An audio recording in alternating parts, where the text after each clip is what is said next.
you haven't already, well, you probably haven't, go ahead and turn to Proverbs 29. You weren't, no idea where I was going to have you turn to start with. With a study like this, who knows where we'll end up. The Proverbs 29 is what I want to begin with. As far as the notes are concerned, we're just below the middle of page 3, dealing with what I think is the most important part of this entire study, and that is the 3 points that are absolutely essential to any relationship. I want to keep saying it over and over. Hopefully I'll repeat it again a few more times before the study's done so that you'll just think, okay, I'm getting tired of it. That's okay if it sticks. What is the absolute most important aspect of any relationship? No question. Communication. Right? Everyone knew that. You know I was going to say that. No surprise. No one was thinking love. Right? So communication. Then the second most important part of any relationship is trust. And trust comes from communication. And once you have solid, steady, open, honest, continuous communication, building genuine trust and confidence in each other, earning the trust as well because of the communication, then comes love. And I think all three are an essential part. Love is certainly not belittled, but it's how we come at it. I think sometimes we look on relationships as though they'll just happen. It's just one of those things, it'll just happen. It'll just work its way out. And of course, we know it'll work its way out because we love each other so much. And so often that statement is used without really having a solid idea of what love is. We mean, I find this person attractive. I think about them a lot. My heart just feels like it's going crazy whenever I'm around them. And they just have all of these superficial responses that don't truly define love, especially when you consider what we're considering, and that is a lifelong relationship. Again, just thinking of it on a surface level, wouldn't you, if you're going to spend the rest of your life with any particular person, wouldn't it be ideal to spend that with your best friend? And I mean that in the fullest sense. A lot of people kind of put those in separate categories. There's your romantic interest, the person that you're deeply in love with, and we love one another, and then I have my friends, and I got some best friends in that group. And I just think we're missing something there that shouldn't your spouse unquestionably be your best friend. And again, I've gotten the looks before and get kind of almost the rolled-eyed looks like, that's just, idealistic. I appreciate that. That's great. And maybe once in a while, somebody gets there, but it just isn't normal. It's just not going to happen. And I just get so weary of that kind of discussion. I don't doubt probably if we could come up with a percentage, the vast majority of marriages aren't best friends. And many of those, even in Christian circles, are just tolerant of one another. They're at least reverent, again, of their commitment before God, which is commendable, but it could be so much better. And the best place to start at getting so much better is at the beginning. We walk into this fully expecting, if I get married, I want to marry someone that is my best friend, someone where our heart is united in our eternal purpose, because this is only a short stay, and where they are full of character, they are exceptional in what they do, and there's no hint at all in my mind of settling, and I mean settling for lowering some standard or whatever, just to get the person, because at least I think, they're interested in me, and I don't want to miss this opportunity, and then settling as far as my own part in the marriage. What am I bringing to it? Ought to be what drives us the most. That there could be the possibility that when I get married, what if my spouse isn't as loving? What if my spouse isn't as sensitive to needs? If I'm going to get married, I'm walking into this with an undying determination. I will love in the truest sense. I'm committed. I'm all in. And that's a great way to start, rather than, we love each other, and I've hit on this so many times, but it just bears repeating, that you love me, I love you, we're crazy about each other, we talk about each other, we have fun together, we're always smiling. It's rare we see anything bad go on, and then we get married, and suddenly you're not so nice to me, and then I'm not so nice to you, or I'm particularly grumpy at a time, and I'm not thinking, I'm just thinking how grumpy I am, and I think you'll put up with it because you're crazy about me, and then you're not crazy about me when I'm grumpy, and then it just builds and builds, and suddenly we get used to that pattern, where we're constantly disappointing and irritating each other. And then that becomes the core of a marriage. And that is so profoundly sad that that's the way it is, because it doesn't have to be that way. It doesn't have to be. I mean, it's true in many ways, opposites attract, and that doesn't mean opposites are going to be opposites and so they're going to irritate each other. I mean, there's not that many examples we see anymore, but you can read about many in certain biographies where they had a close relationship. I was just listening to somebody today on a podcast of sorts, and they were talking about the relationship between Charles Spurgeon and his wife, Susanna Spurgeon, and how close they were. They were so close in their marriage, and what a great relationship that was. And you could read about it. I loved reading the foreword on the last work Spurgeon was working on before he died, a commentary on Matthew, and he died before he finished it. And to read his wife's, she took the rest of it, compiled it, and tried to finish it so it could at least be put in published form, and to hear how she responded to her husband, and just thinking they'd been married for quite a while. And it just warms the heart when you see it, and then to realize it was genuine, that they were truly friends. And you think, that's what we want. But it's going to take planning, and dare I say, as unromantic as this next word is going to be, it's essential. And this next word is work. It's going to take work, which is going to involve investment, sacrifice. There are going to be times, regardless of how close you've been, where you will have to be already poised to forgive, let it go, and be a good responder in a tense situation, because we will see each other at our worst. And the key is we're already poised. We know it'll cost too much if I respond wrongly, or if we both respond wrongly, so we are constantly alert to that because it's too precious to mess with. We don't want to mess with it. And it doesn't mean we don't talk. Of course, we talk deeply with one another. I want to always be able to confide in my wife. I always want to be able to tell her anything, and she, me, anything. And we can just be totally open there, realizing it's not going to ruin things for us.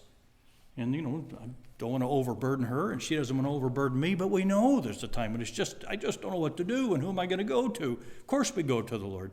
But fortunately, God has also given us oftentimes people we can go to, not just a spouse, but other people we're close to that we can also share our burdens with one another, and that is so special to be able to have. And then oftentimes, not always, but oftentimes you've got a very strong, very good marriage, and then typically you can end up with a pretty strong, good family, which is, of course, something else we desire to have. When the young children grow up and they realize mom and dad truly love each other, they prefer each other, they get along so well, there's a security that comes with that as they get older, and hopefully they'll desire the same thing for a marriage as well, versus the opposite, where mom and dad don't seem to like each other too much, and they can kind of see that it's not ideal. And I think whether we realize it or not, even with the best of children, there's an insecurity that kicks in, a nervousness that kicks in. And I've seen an odd response to this in my 50-something years now, where I see it quite often, where you'll see people in a very weak family or a stressful family situation, and they immediately think their solution is to jump out and find somebody else, and that will resolve it, not realizing they're carrying their burdens and their perspectives and their reactions over with them into a relationship. Now, sometimes it can work out really well, but so often that's not the best fix for the problem, because they have to deal with themselves before they carry it into a marriage. And that needs to be considered. This is all planning. It's strategic. This is what we're dealing with tonight. It's strategic. We're planning these things out. The verse I wanted to read is a very popular one, but I want to read a verse or two before it, or after it as well. Proverbs 29, verse 18 is very popular, but let's start at verse 17. Speaking again of general truths of life, correct your son, and he will give you comfort. And again, a lot of people think, well, yeah, that's true, but they don't really correct their sons, their children. So correct your son, he will give you comfort. He will also delight your soul, so it'll be worth it. But you got to keep verses like that in mind when they're little, and they're not a delight to your soul every moment of the day. If anything, they're a burden to the soul for a while, but there's where it will end up. And then, interestingly enough, as much as these don't seem to be related, there is a relationship here. Verse 18, where there is no vision, the people are unrestrained. The Old English has, where there is no vision, the people perish. There's a chaos, a looseness, an unrestrained pursuit that comes over people when there's no vision. And again, vision can have different ideas. It doesn't mean you're seeing supernatural things. Vision means it's a goal, it's a standard. There's a guide that you have. You oftentimes hear of a good leader. One of the characteristics of a good leader is they can give you a vision for the future, a good path to how we're going to get there. Someone at work would say, here's the project, here's the goals we have, and here's how we're going to get there. And they kind of lead you along. There's a vision. If you have no vision, an end goal that's well defined, or in a project, not good requirements, you're going to be all over the place. And you'll never be able to land on it, because how are you going to measure where you've ended up if you had no standards of measurement to begin with? Things like that, and it's certainly true in a relationship. So we don't just come together and say, well, clearly we're meant for each other. How do you know? Because we love each other. And then you get married, and there hasn't been any strategizing, any planning, any forethought given to this. And then things start to fall apart, and they say, I don't know what's going on. I just don't know what's going on. I mean, I know me, and I think I've got my act together, so the problem must be the other person. Not knowing, of course, firsthand, the other person's thinking the same thing. I got my act together. I know what I feel. I know what I want. I don't know what's wrong with you. And they all oftentimes refer back to the differences between men and women, and how men can never understand the mind of a woman, and it's just going to always be that way, and it is never going to figure it out. And that also makes me angry, because we're required to do that, especially men. It's what always fascinates me. That's like a direct defiance of 1 Peter 3, for a man to live with his wife according to knowledge. So he's going to have to understand the mind, at least of his woman. In that sense, he'd better. If not, prayers hindered. Just amazing how often we don't take those things serious. So where there's no vision, the people are unrestrained. In the vision there is a standard. But happy is he who protects the law, the standard. There's a contentment, a security, a happiness that's there. If you have that, and again, we live in a society, even in our churches now, we're saying, whoa, we're a little too sensitive about, wanting all these rules. Look how pharisaical we are. Everybody just have rules, not us. Look how open we are. No rules here. You come here. We'll never enforce any rules on you. Well, that's not wise. That's not wise. Just because our society has done a crazy pendulum swing the other way and our churches are following suit because we don't want to look legalistic, doesn't mean that's a good idea. Can you go overboard on standards? Sure you can. But you should have absolutely some standards. One of the things we'll deal with as well tonight. Even verse 19, a slave, a servant in this case is how we might oftentimes handle it, but a slave will not be instructed by words, and the idea there is words alone. You're going to have to show them actions and demonstrations and examples and things like that.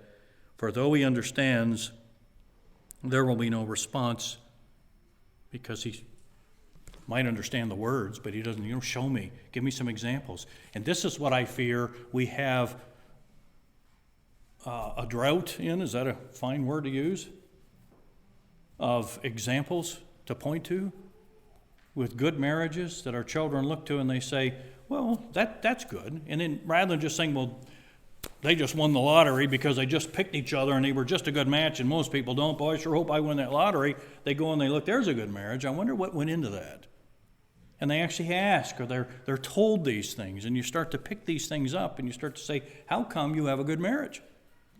And I just don't think you're going to ever have someone in a good marriage that's going to say, well, we're just good people. We just lucked out. No, there was some planning, effort, similarity in goals, that oneness of spirit that I keep stressing. That needs to be developed long before we get married. And there's so much of an interest to become one in flesh, one physically, that they totally lose off the idea of being one in spirit, which is exactly what we want to have. That's the goal. So in the notes, page 3, just a little below the middle part there, we dealt with the necessity of communication, the necessity then that comes out of communication, trust, before we get then to where we think we need to land. And we do need to land, but there's a process, and that's love. Point 3, with communication set in place and true communication, trust is fostered and both then naturally leading to true love. We know each other, we trust each other, and now we love each other. And as I like to stress, we love each other, we're going to talk more. We're going to communicate even more. And the more we communicate, the more I start to know you. I love your heart. I appreciate your perspective. I trust you even more. And I love you even more. And this is how it grows. That cycle continues, and the longer God allows us to be in a marriage relationship or any close relationship, it doesn't have to be marriage, but any close relationship, the longer we're in it, if it follows that process, the stronger it gets. So that when we're later in life, we have some of the best friends ever. I don't even think young people even have a true clue anymore what a friend is. And I know it sounds like, well, just what old people always say. Well, there's a lot more truth to it than a lot of young people realize. Don't really know what a friend is. Well, we have fun together. Friendship's so much more than that. So much more than that. And there's an investment that goes into it. Point A underneath that, it is a fact that we will not love relationally someone we don't talk to and someone we don't trust. Even God uses the term know, typically gnosko in the Greek. Even God uses the term know of himself with us, carrying the idea of an intimate, that's close and personal, with an intimate knowledge displayed in his love of us.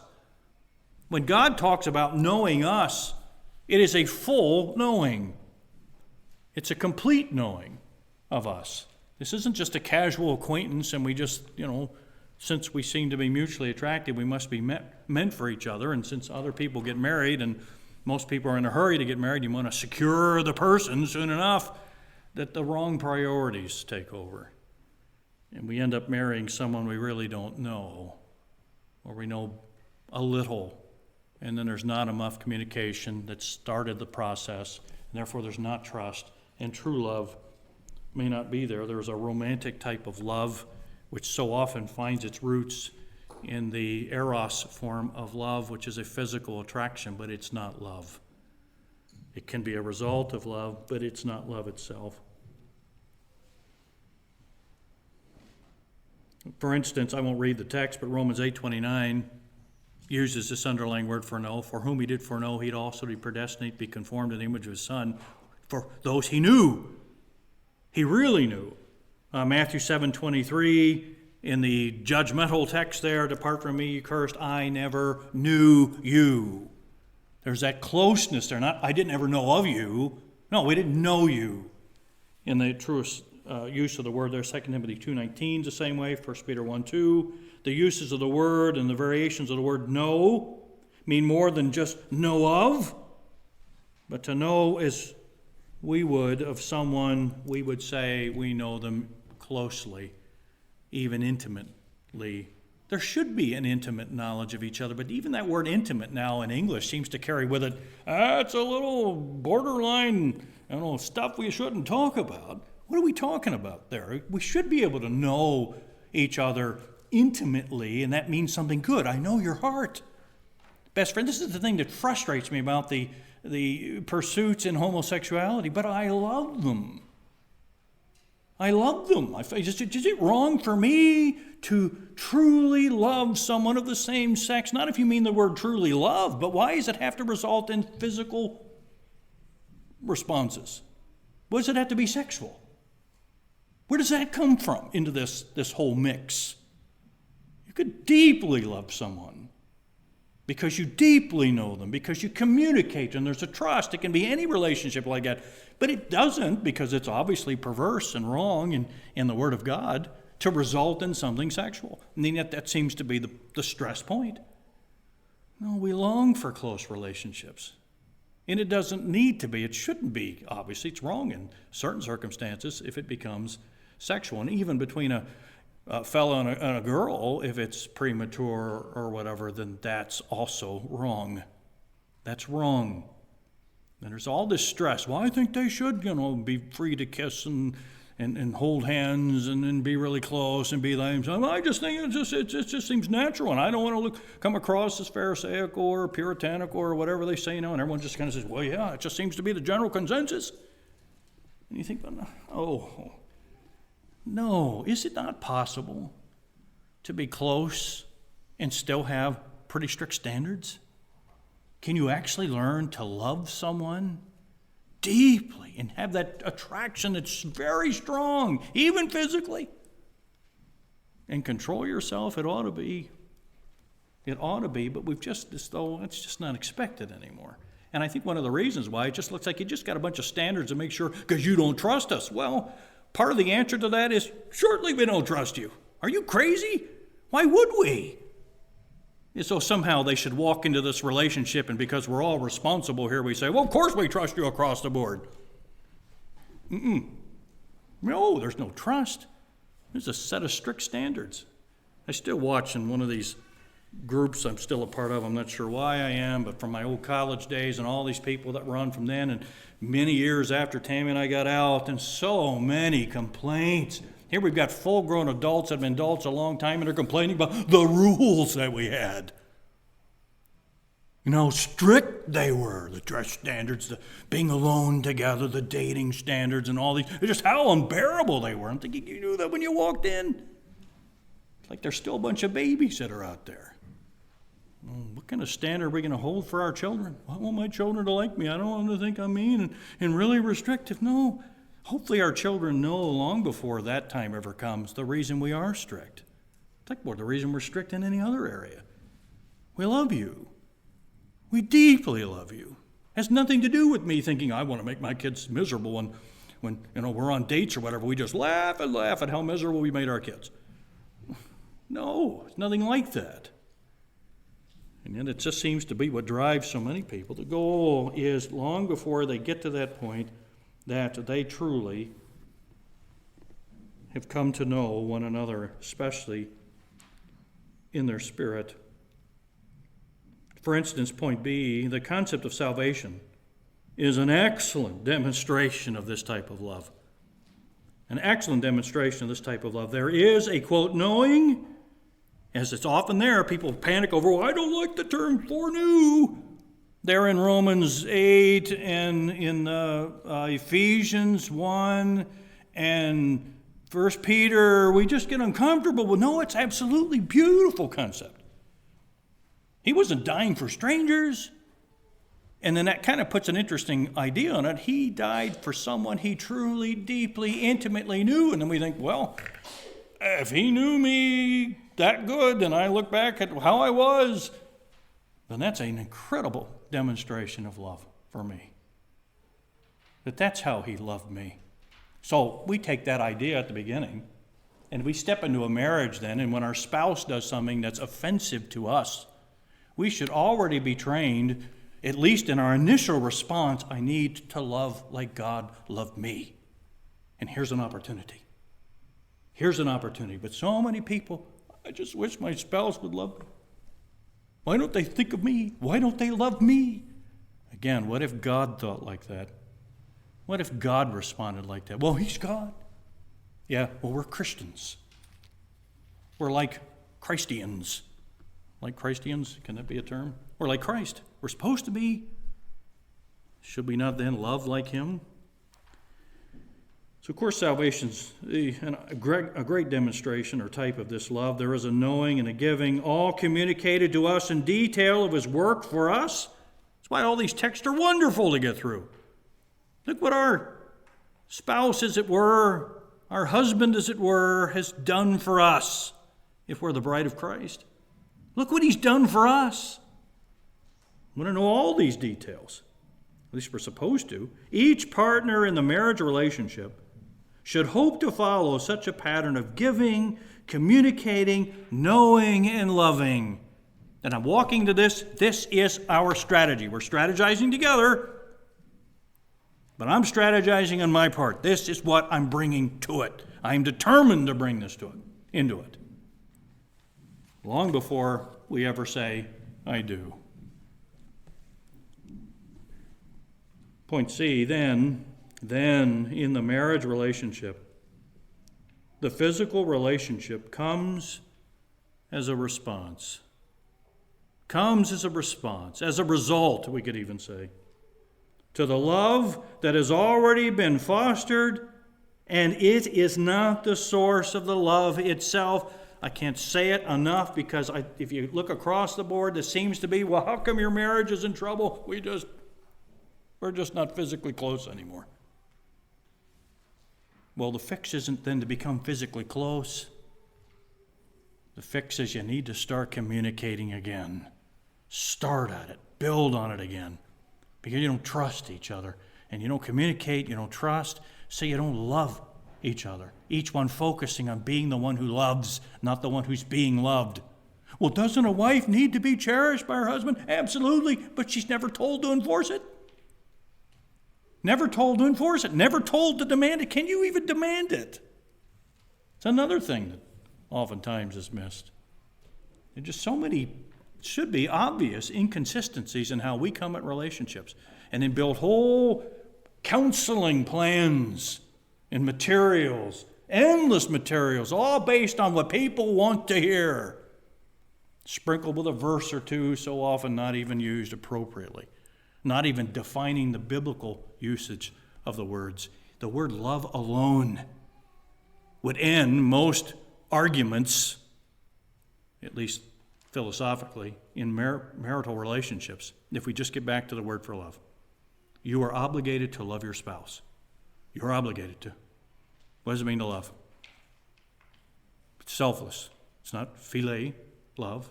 It's agape love. Selfless. Now that we've got the one word already at the very beginning of this marital counseling, we got the word love figured out. Now, what can we say? That should totally disarm. It doesn't, I'm sad to say. I've never seen it work, but we're not pragmatists. We deal with it as it really is. This should totally disarm anyone that's being honest before God. It should disarm any argument they've got left to begin with. And of course, people love to jump to extremes. What if the husband's beating his wife? Well, then we're going to have to deal with that a whole different way. But in the time of any marital counseling I've ever been a part of, it's never been that. I don't doubt it happens, but I've never seen it. And most of the time, I get the opposite response. And now we've got one that people love to camp out on. Well, I'm not being physically abused, but I'm being emotionally abused. I'm being emotionally, and that now has given so much credibility. It's treated the same way. And folks, it just shouldn't be. Not before God, not Christians. Society certainly can make a case of it, but not Christians. Because the only way I can be emotionally abused, this is cold hard facts, we got to start somewhere that's hard, is if I allow it. If I allow it. Well, someone wasn't kind to me, yeah? Who's keeping track? I am. Someone didn't say things nice to me. Who's keeping track? Well, I am. Shouldn't I be talked to nice? Yes, but you're never told to enforce it. This is why when you get to 1 Peter 3, when a wife who's got a husband that's disobeying, it just is absolutely impossible. And they will scoff at it and say, absolutely not. Because what is the wife told to do? Stay quiet. Meek. Quiet. Trust God. Be the example of godliness for your husband. That's what she's told to do.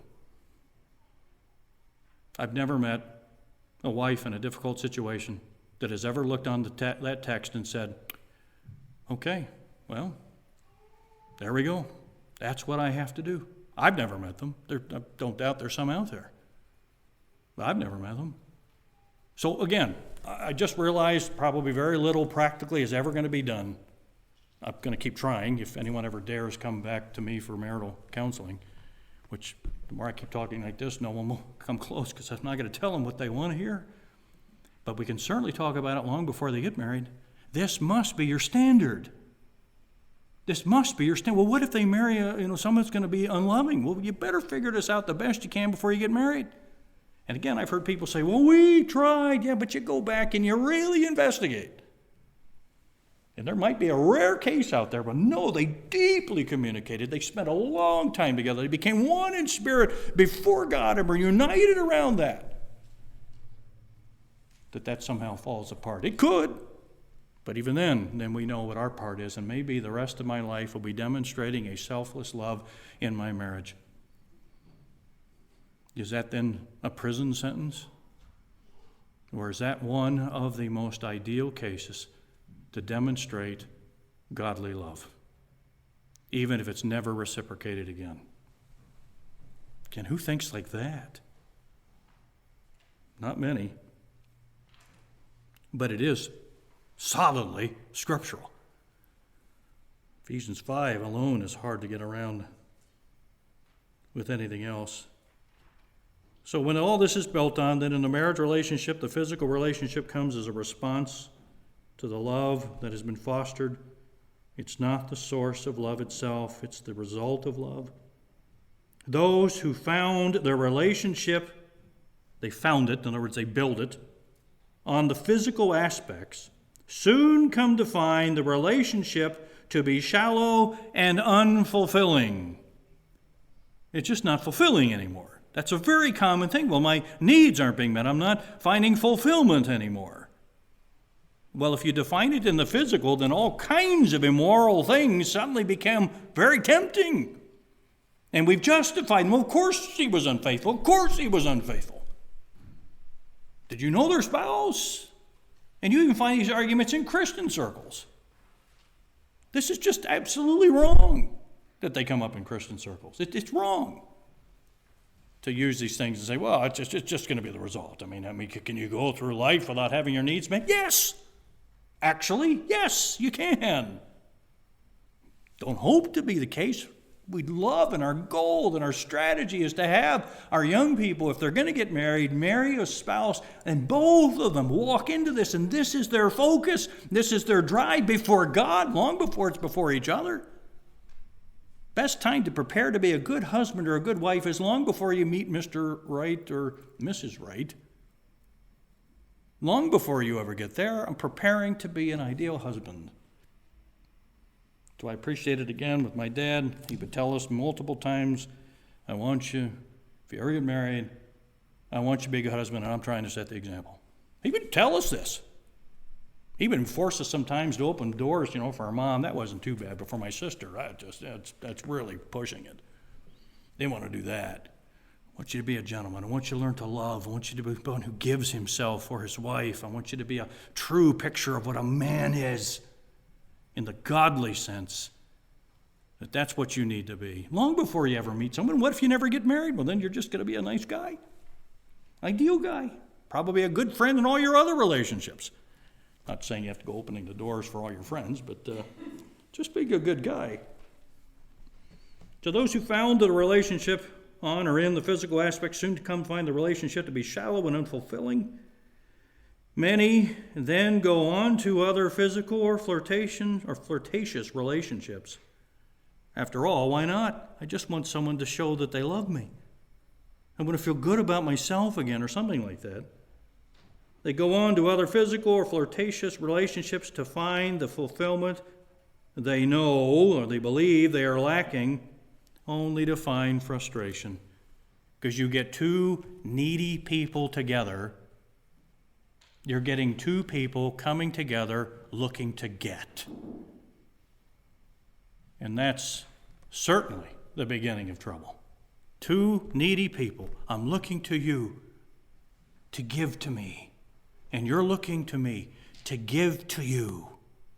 That's going to wear out pretty fast.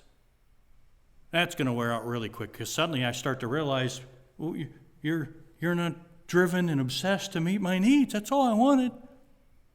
And they could say the same back at us. And that's a horrible way to set up any relationship. I cannot afford to let my focus drift to myself. I mean that sincerely. It just isn't going to work. I'm going to let myself once in a while think of my own needs. Where do we get that from Scripture? Where do we get that? We're not going to find it anywhere in Scripture other than maybe some bad examples that are out there, people that suddenly were thinking about their own needs. Our Lord definitely did not demonstrate that. And we're looking to be like him. Point C. So then what do we have? At the very beginning, the need for, here's a bad word, standards. Oh no, aren't we past that now? I sure hope not. Though everybody else and all the other youth groups and churches out there don't have strict standards, we should have strict standards. And it does us well if we're at least in general agreement about the strict standards. Yours might be a touch more strict than mine, or mine might be a bit more strict than yours, but we generally know what shouldn't be. And then we don't want to see a young man and a young woman go off by themselves into some room. Is that an unreasonable standard? No, that's very reasonable, right? No one's in there thinking, I don't know, that sounds awfully strict. Well, we're really headed for trouble. No, it's just not smart. Not smart. And a lot of people say, well, we've gotten past a lot of this. I think a guy and a girl can just be friends. I rarely have found that to be the case. You might say that's just anecdotal, but I'm pretty solid on that. One of the two is going to be probably thinking, maybe there's a potential here. It's just the way God has wired us as far as relationships between those of the opposite sex. It's something we'd be incredibly, profoundly, in a scary way, naive if we think different, if that's going to be the case, at least for close friendships. So the need for standards. Why? Because commitments, obligations, and restrictions all build to responsibilities, and we'd better walk into a relationship being people full of responsibility. Full of responsibility. I'm a responsible person. I'm a responsible person. Rather than walking in this and saying, I'm a needy person. And I'm just so needy. And if a guy came to me and said, I'm just so needy, I just think your daughter could really just take care of me or whatever, I'm sorry. Mercy is not a good standard to say, okay, well then marry. Not a good standard. That's not what we're looking for. We're looking for responsible people. And if we're not responsible people, both, then don't get married. At least not now. Don't get married. It's too serious. It's God's institution. It's not ours to walk into and say, well, this is how I see marriage ought to be. This is how it ought to work. Well, typically, if we walk into a marriage like that, it's here's how it's going to work for me. And boy, how lucky is your spouse if that's going to be. And we've got plenty of examples of it. Plenty. It's not hard. If you start to just get to know anybody, you see it. We know what it's like to be around an awkward situation where a husband and wife start to argue or fight or whatever. You get uncomfortable. It just doesn't feel right. It's just not good. And yet, so often, it's just what husbands and wives do. And we tell our kids, don't judge us. That's what husbands and wives do. It's just so sad that ends up being an excuse that we say. If anything, if an argument breaks out and the kids are there, we say, this is wrong. This is wrong. I shouldn't be doing this. This is such a bad example. Something along those lines. Sounds like an impossibility these days, doesn't it? That's why you'll never see, not that I know of, a marriage counseling book with my name on it, that I wrote it. Because I guarantee no publisher would touch it, unless it was just an oddity that people would buy to laugh at. But I think it's about as solidly a biblical standard as you can get, and I'm willing, against any challenge out there, to defend it. I've had enough times with married couples that are having issues to realize nobody can argue against these truths. All they can do is focus on themselves and point out the wrongs of the others, and I guarantee that will never work. It can't. It can't work. It's not designed to work. It shouldn't work. Unless one just says, fine, I'll take all the blame. It's always going to be me. I'll always be wrong. I'll always be the one who's guilty. And so there we go, we worked it out. It doesn't work that way. I have seen some relationships like that where they don't argue. But it's because one is just so dominant that they beat down the other. Finally, I just won't argue. That's not ideal either, because it certainly isn't open and honest and communicating and a trust and a true love that ought to be there. This is what we want our young people to have as a standard walking in. This is what we expect in a marriage. I'm not looking to win the lottery. This is what I expect. I'm walking into this, and I'm certainly going to be someone dedicated for that. And if I'm going to be critical ever, it's going to be before I get married. There's a great time to then be cautious and critical and discerning and scrutinizing, even investigatory. It's long before you get married, because it's way too serious to go the other, well, they're in love. I don't know, seems like a decent guy, seems like a decent girl, seems pretty nice. No!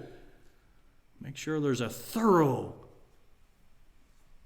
coming to know someone and then becoming ourselves someone that's known because of communication, trust, and then love. So, point number one, the goal is a true marriage, and a true marriage is one of commitment. Right? Isn't that kind of what the word marriage means? Right? Marriage just seems to have all this, well, I picture wedding bells and lots of white stuff and flowers and streamers and wedding cakes. Doesn't we pick? No. We often use the term, we need to marry these two concepts together. What does that mean? I'm bringing two concepts together. They're going to clash. No. We're marrying them together. We're joining them together to be united, to be solid. We need to marry these two concepts together. We use this in English. That's what marriage is. We're uniting together.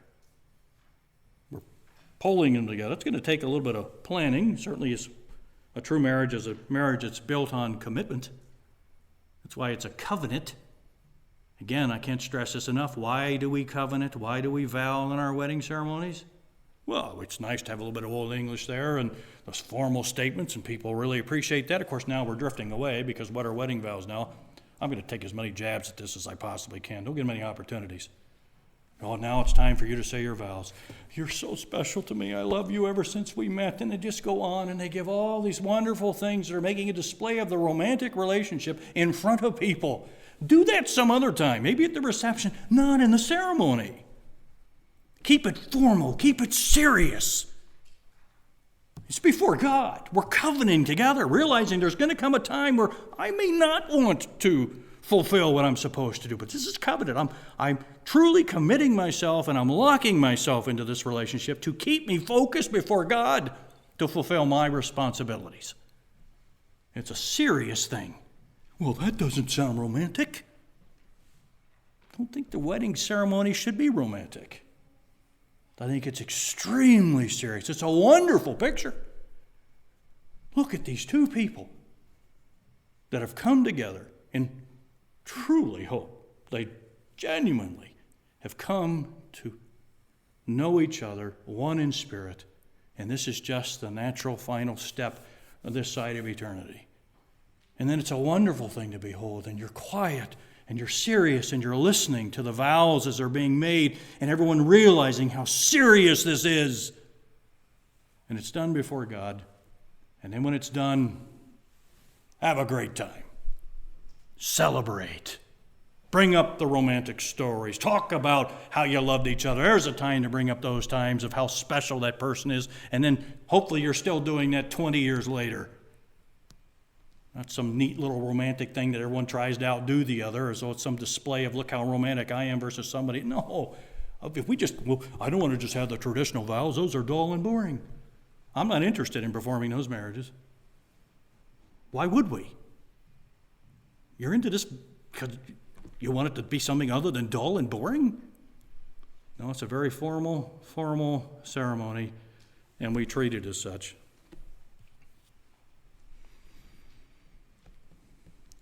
So point A, there are standards, there are guides established to keep us focused, each on the other, because true love does what? True love obligates itself. That's true love. It would do us well to step into it with that full knowledge. True love obligates itself, so the one reliant on us can trust in us. That's what I'm thinking about in the marriage. Coming into marriage, I want my spouse to love me, to trust me, to communicate with me because I communicate. I'm trustworthy. I'm loving. And I want them to get it, and I'm walking into it with that obligation, and I want it as clear as possible so that hopefully, as much as possible, every day of our lives together, as long as God allows us to be married, my spouse will know that I care for them. I love them. That's the perspective we ought to have. So I want to obligate myself as true love does, so that the one reliant on me can trust in me because I love them. That's what I'm focused on. Not, well, I'm just crazy about they just clearly love me. Well, they love me. I sure hope that never changes. That's not what we're considering. Point B, if we set the standard of a, quote, good marriage high enough, many of our young people are less apt to settle, seen usually in some type of compromise. Why are they less apt to settle? Seeing the value of working and waiting for such a relationship. It's worth the wait. Well, you set your standards too high, you'll never get someone. Maybe. But your standards are truly informed and truly built on Scripture and truly demonstrate the love that God has for us, and that's what we walk into it. And you can find two people with that. Look out, it's going to be a good marriage. It's going to fit the idea of a good marriage. Will it have troubles? Yes, but they'll face them together. Will it have difficulties and pains and setbacks? Absolutely, but they're facing it together. See how I'm handling it? That's the way we ought to handle it, not like my wife's the pain, my husband's the pain. No, we're not even considering that. They might be the pain. But a truly loving spouse is not interpreting it that way. Yes, it bothers me, and I don't doubt that it hurts once in a while, and boy, I'm sorely tempted to just start thinking of my own self, but I can't. I mustn't. This is where I need to go. Oh, that we could see that come back. That we could see just a few more examples before the Lord returns of that type of a relationship, rather than this holding a grudge and being irritated because my needs aren't being met. I can't say it enough. That'll never work. That cannot work. It shouldn't work. Society will come up with a way to try to make it work, but it will not be a good marriage. So if our young people see it, they're less apt to settle in any kind of compromise, seeing the value of working and waiting for such a relationship. That's what I want. I want to, even if I never get married, I want to make sure that if I ever do, it will be top-notch. And I will be top-notch. And on the flip side, if such standards cannot be met, if they can't be met, they are apt to see the value then in remaining single. Imagine that. I just get so wearied by, even in Christian circles, by Christian leaders that deal with these things. Well, do you think God would ever sentence someone to a life of singleness? And I'm meaning to be overreacting in a sarcastic way.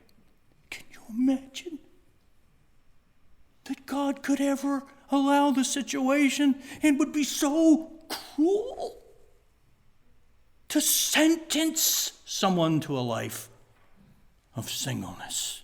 And we all picture in our head, you're right, there they are in their jail cell of emotional disappointment, and all their friends happy, and they're stuck, and they're single, and they're so miserable.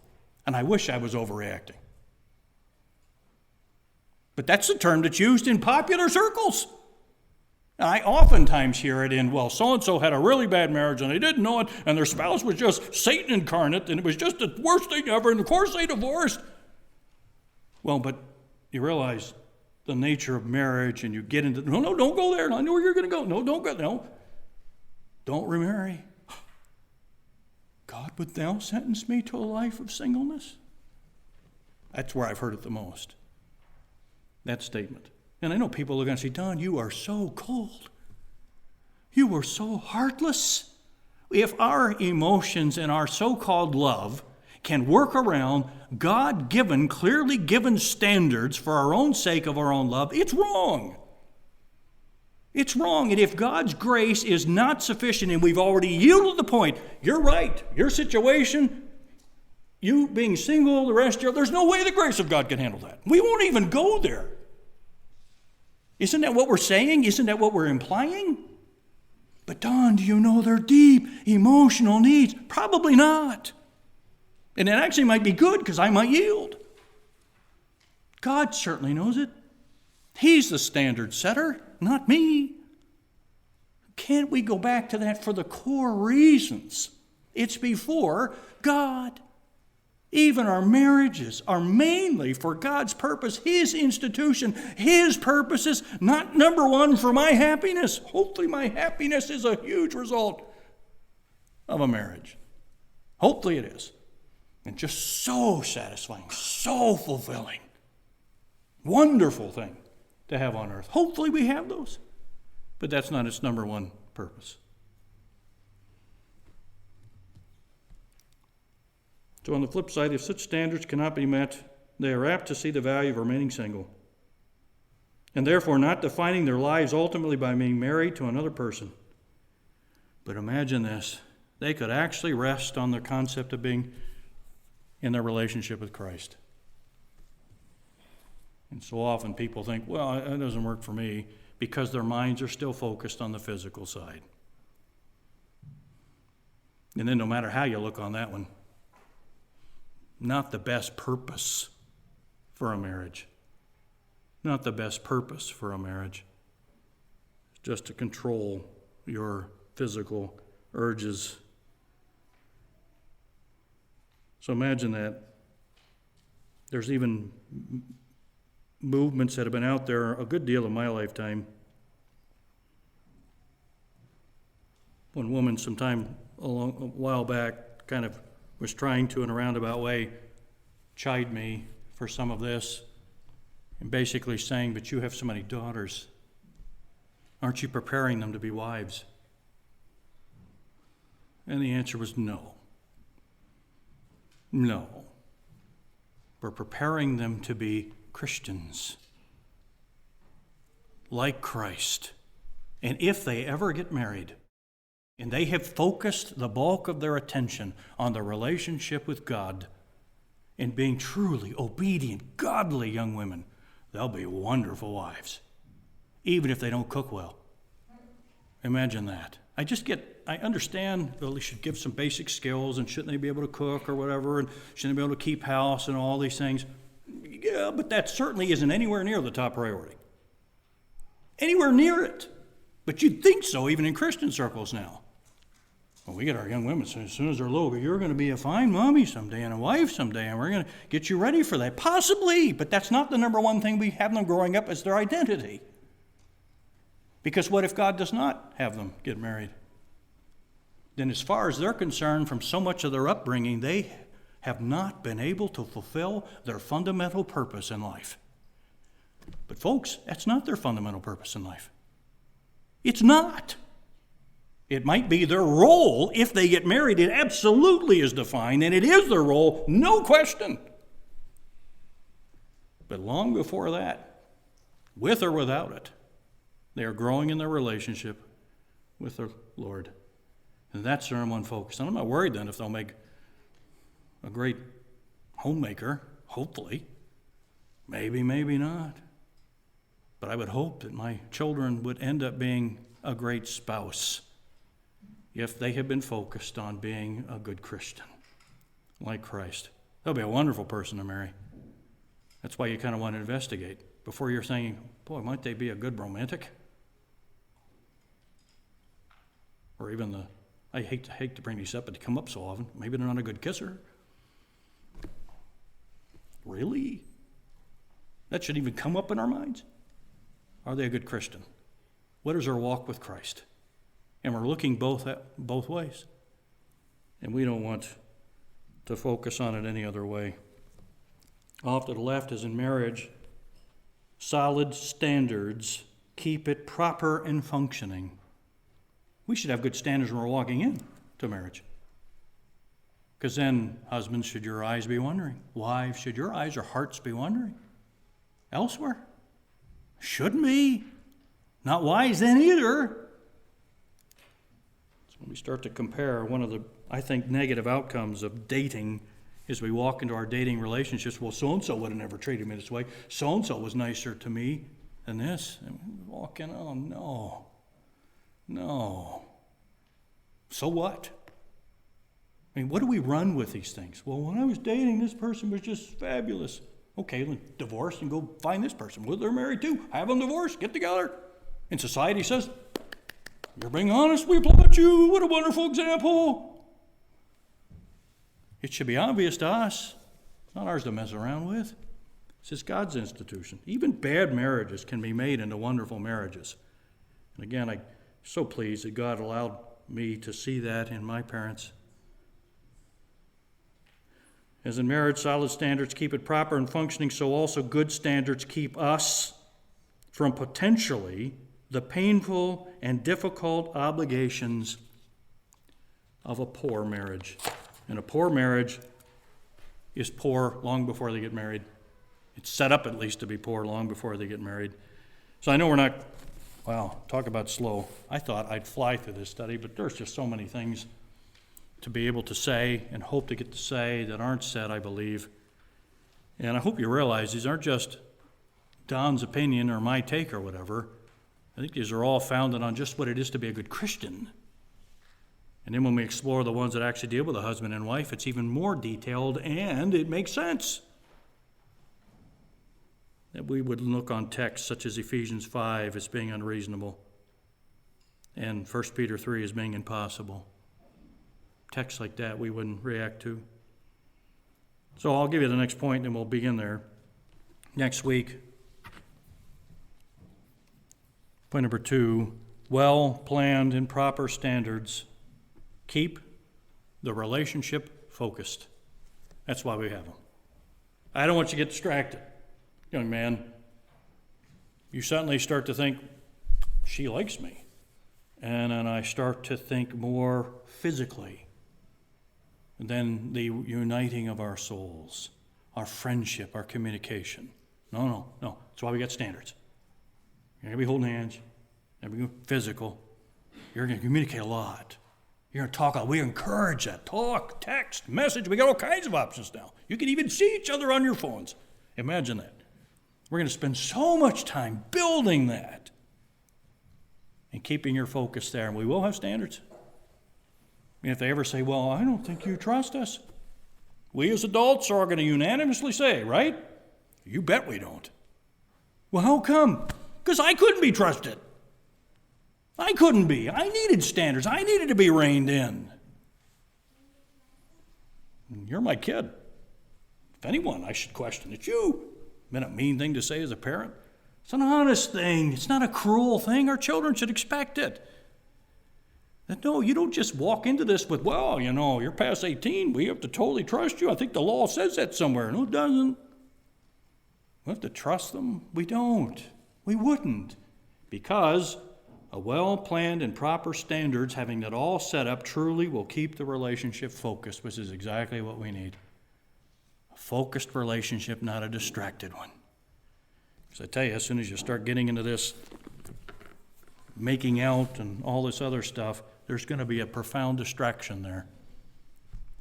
And then it just becomes a hindrance, not something that adds to it. There's certainly plenty to be had on the physical side, kissing being one of them. So if you end up facing the dreaded scenario that society seems to think is just a horrible thing, you marry someone that's not a good kisser, and then take time to work on it after you're married. Is that unreasonable? It's a terrible thing to even have to say. But is it unreasonable? No. No, it can be a wonderful thing. It can be something that you just save it for then. Imagine having a relationship without guilt. No struggle with guilt. Instead, it's just fulfillment, it's responsibility. Because, after you get married, you kind of have to kiss one another. Imagine that. You really ought to hold hands. You really ought to embrace. you really ought to sit close. No book between you two. You sit real close. You're really close together. It ought to be that way. Oh, that's a wonderful marriage. We got it all backwards. Oh, of course they're crazy about each other. They can't keep their hands off each other. Oh, they're dating, and then they get married. Well, give it a month or two, and you'll sit just as far apart as my wife and I do. And it's always just so sad to hear. So sad to hear, rather than our young people looking around and saying, that couple clearly in love. Clearly love each other in the truest sense. And we want that same thing. That's what we're working for here, even though we're going at a really slow pace. It's worth it. Let's pray. Father, thank you for giving us the very fundamental words that we even use. Your word for love being what we pursue. All giving us the method to getting there with communication, trust, and even marriage. Your institution. How it's been set up to be permanent this side of eternity. Let those fundamental truths, unquestionable truths, dictate everything else with our young people in the pursuit of marriage, any consideration of it, but even in all the friendships and relationships we have, that we will take these on as the fundamental source to a good friendship, a good relationship that's ideal, and that we, in the pursuit of these things, would be the best of friends ourselves. This we ask in Jesus' name. Amen.